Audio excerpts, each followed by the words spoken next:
Eight of Pentacles Reversed. Whether you're in the mood to put your nose to the grindstone or not, the reversed Eight of Pentacles tells you that in order to be successful and happy in the near future, you are going to have to play your part. Everyone fantasizes about get-rich schemes, but the truth is, as they say, there is no free lunch. Do your part. You will be glad that you did. General, just like the upright Eight of Pentacles, the reversed card points to a lot of good, old-fashioned hard work in one or more areas of life being required of you. The amount of work involved is only somewhat lessened by the fact that it's reversed. On the whole, this card points to tasks that either should not be set aside or ones you will not be able to set aside. Note that you will benefit from this work as well. It's not just for someone else's convenience. This is the energy of making a list of things to do, prioritizing it, and then getting to work. When it's over, you'll be very glad you did. Work. If you draw the reversed Eight of Pentacles and are seeking employment, be prepared to impress prospective employers with what a hard worker you are/can be, and be prepared to back up your statements. If you are already employed, it's possible that you may be asked to do more than is humanly possible. Give it your best and then some. Before you will be given help, you are likely to have to show that you are doing 110%, and it's not possible for one person to do all that needs to be done. Trying to avoid tasks now, however, can get you fired. Love. The reversed Eight of Pentacles can show in a current relationship that one or both of you may not be prepared to do the work that is necessary to maintain a happy and fulfilling relationship. Rethink this. Relationships are not a parking lot. People do not just form a relationship or marriage and live happily ever after. On the other hand, you are the only part of the equation that you can control. Do your part, and then see what happens.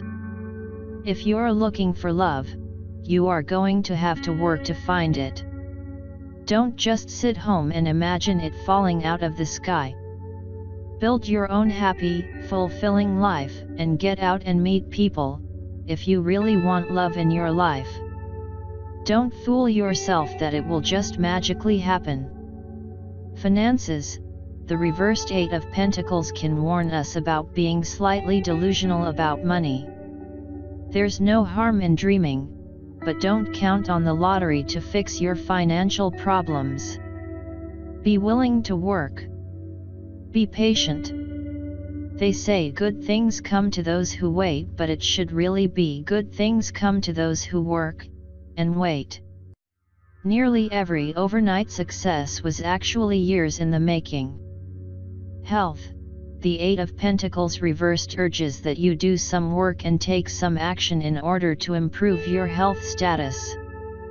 There is always something that can be done. If you don't know what to do to improve your general health, or if you are having worrying symptoms that you don't know how to fix, don't hesitate to seek help from a medical professional. Ignoring things does not lead to healing. Spirituality. The reversed Eight of Pentacles, again, urges some action even in the context of a spiritual question. This is not the time for quiet contemplation. If you are seeking spiritual growth, this is a time for taking steps, meeting new people, trying new approaches, going places, and opening yourself up, all of which takes work. You can do it, and the benefits can be enormous. Tarot history. The history of the tarot is shrouded in mystery. Very little in the way of concrete information is known about its origin, although many things have been written about it. We will probably never know the truth, as fact and fiction seem to be irrevocably mixed nowadays. The tarot originated in northern Italy in the early 15th century, sometime between 1420 to 1440. Despite the fact that it is often attributed to originating from China, Egypt, India, or Morocco to name just a few, there is absolutely no evidence that this is the case. Nor, as is often quoted, is there any evidence whatsoever that the tarot was brought to Europe by the Romanis. The name tarot is often attributed to being Egyptian, Hebrew, or Latin. This is not the case. The earliest names are all Italian in origin. The cards were originally called carte de triomphe. Around 1530 the word tarocchi began to be used to differentiate them from a new game of triumphs that was in vogue at the time. The etymology of this new word is unknown. The German variant was known as tarot and the French tarot. The symbolism for the tarot is drawn from the culture of medieval and Renaissance Europe. The tarot subjects are distinctive to European Christendom. The symbolism does not come from Egypt or any of the other exotic locales often mentioned. It is often stated that modern-day playing cards evolved from the tarot. This is not the case. Modern-day playing cards came to Europe courtesy of Islam. They were an adaptation of the Islamic Mamluk cards. They appeared quite suddenly in many different European cities between 1375 and 1378. These early cards had suits of cups, swords, coins, and polo sticks, and courts consisting of a king and two male underlings. The tarot adds the Fool, the trumps, and a set of queens to this system. Sometime before 1480, the French introduced cards with the now familiar suits of hearts, clubs, spades, and diamonds. The Joker is not original to either the early form of modern-day cards, or to the tarot, but instead originated in the USA around 1857 and was used as a wild card in poker as well as the highest trump in euchre. It is also often stated that the Catholic and Protestant churches outlawed the tarot and all who used it in an effort to stamp out so-called heretical teachings. This is not the case. The Inquisition documented what the Church considered as evidence of heresy in great detail. The tarot was not even mentioned.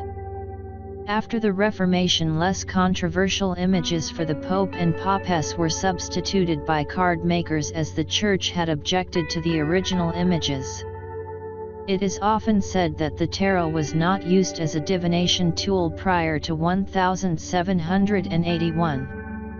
The tarot was used as early as the 16th century to compose poems describing personality characteristics.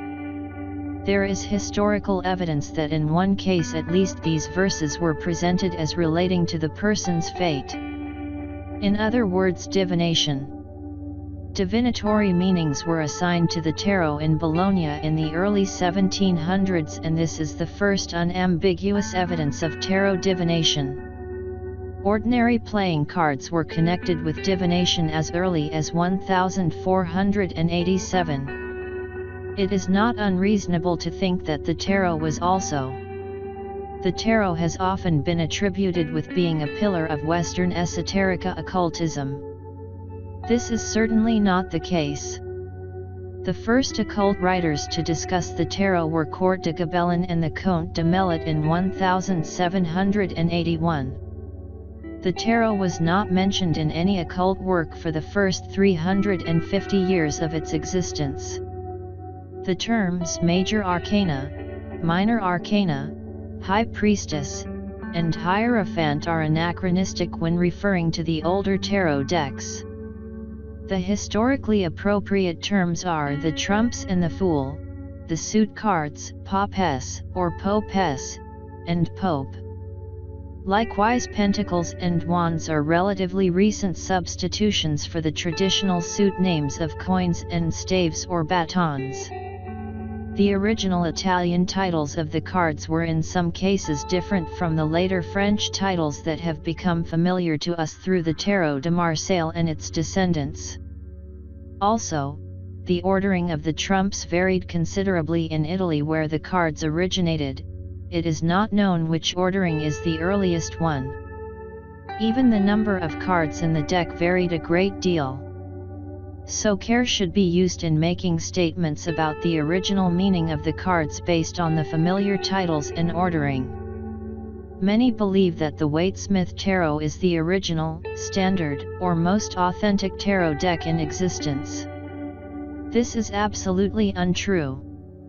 The Waite-Smith/Rider-Waite deck was created in 1909. Not even 100 years ago, making it a relative newcomer in the almost 600-year history of the tarot. There is actually no definitive version of the tarot.